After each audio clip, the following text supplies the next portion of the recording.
Hi, it's me again with Corel tips and tricks. This probably is not going to help too many people. Somebody sent me a screenshot, and when they go to edit this text, I can't even see it at all, but they say it's barely there.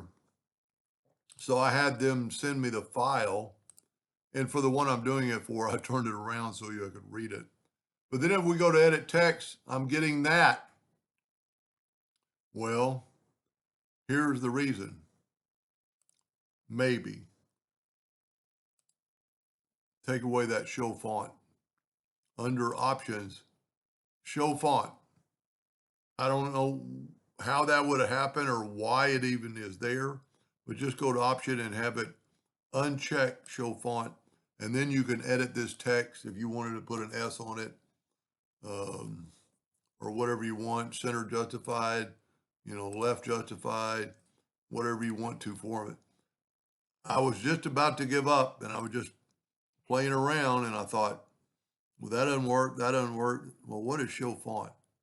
I don't know why that's there, but just turn that off and you get that. And then you could, highlight all that and make it what's already italics. Well, I guess you can't under that particular one, but you could, well, I was trying to do it on there. I need to do it on here.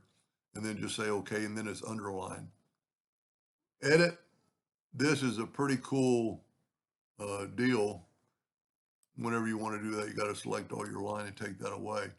But you could make that, you could make it uh, 25 points and make it a little bit bigger or whatever you want to do. And I understand why they're had it backwards, but when you're working on it, I would turn it around. This is an acrylic award or a glass award, and they want to engrave it on the back. Anyway, I'm glad I kind of figured it out, but uh, I was just about to give up and tell you I couldn't understand what's going on. Hope that helped a little bit. Thank you for watching.